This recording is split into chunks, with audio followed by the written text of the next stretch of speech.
Good evening. In between the York streets of Stonegate and Grape Lane lies a little alleyway called Coffee Yard, called so because many coffee merchants used to reside there in the old days.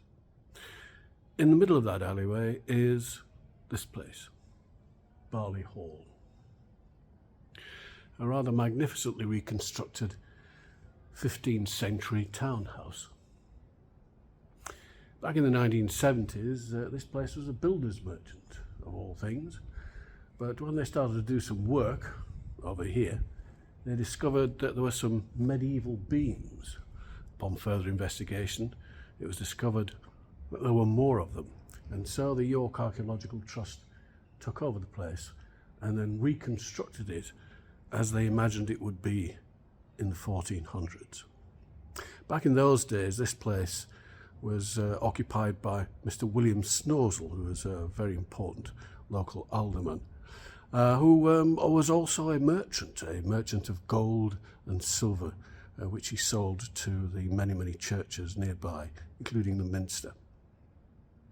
Having worked here in the past, back in the 1990s, I can confirm that it's the only place that I've ever experienced anything which I might describe as supernatural activity. In the underground passageway below here, there are some very strange experiences to be had. I myself, whenever I went down there, felt very uncomfortable, very unnerved.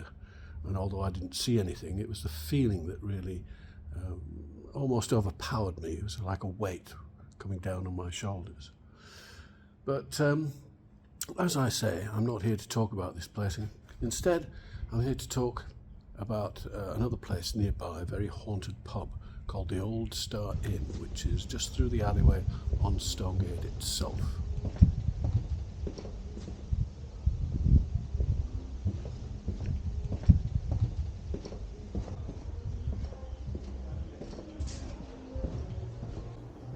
The Olde Starre Inn is said to be the oldest existing pub in York.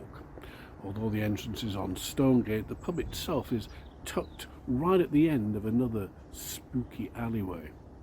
The structure of the main part of the building dates back to the 1500s, but the cellars are said to go back much further, perhaps the 900s, back in Viking and Anglo-Saxon times. Both plenty old enough to have picked up many troubled spirits over the years. It has been known as the Star since at least 1644, although it has had other temporary names in its lifetime. In 1733, the landlord, Thomas Bullman, signed an agreement to hang a sign across the street, and there has been one there ever since. If you've seen my other videos, you will have heard me speak of the English Civil War and the Battle of Marston Moor, not so far from here. During that time, the Olde Starre was rather like the King's Manor across the way, used as a hospital for injured victims of the battle. Perhaps as a consequence, witnesses have reported agonizing screams which spring from several of the locations in the building, particularly down in the cellar. This has often happened whilst people have been in the cellar, even though the space is otherwise quite empty.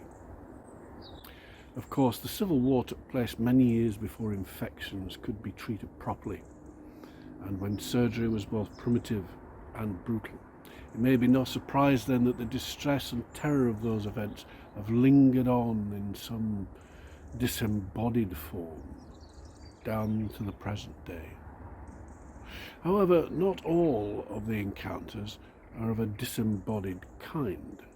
Several witnesses have seen an apparition which looks like a royalist officer from the Civil War era, not in the cellar, but wandering about the rooms and corridors and the rest of the premises. Having two locations in the city for battle victims might suggest that one of them was for royalists and another was for parliamentarians. So, was this man there to organise the treatment of the wounded men, to protect them from intruders, or to prevent them from escaping? Unknown. Throughout the past few hundred years, it has not been uncommon for old houses to have items bricked in or embedded into their walls for good luck or to ward off spirits. An example of such an item might, strangely, be that of a dead cat. Now, I know this sounds odd, but bear with me. Now, one could easily imagine that a beloved and good-natured pet might be supposed to give off positive energies, and therefore people would still want them around even after they have passed away. If that is the case, then this could be a possible explanation for the two ghostly cats that have been seen a good many times in the bar area of the pub. Now, having had plenty of experience of felines myself, I'm only too aware of how easily confused they can get at times. That being the case, then goodness knows what on earth they make of modern pubgoers. Now, another embodied phantom from the Olde Starre is that of an unknown elderly lady dressed completely in black from head to toe. She's been seen on many occasions, but curiously only by children, and usually climbing up the staircase. One can only guess at her identity, but her appearance suggests perhaps she is a stern governess or housekeeper of some description. Now, some non-British viewers might be surprised at the idea of allowing children into the pub in the first place, especially a haunted one. But yes, kids are often tolerated as long as they are accompanied by an adult, of course. What is more, in the old days it was not uncommon to administer a bit of gin or whiskey to the infants.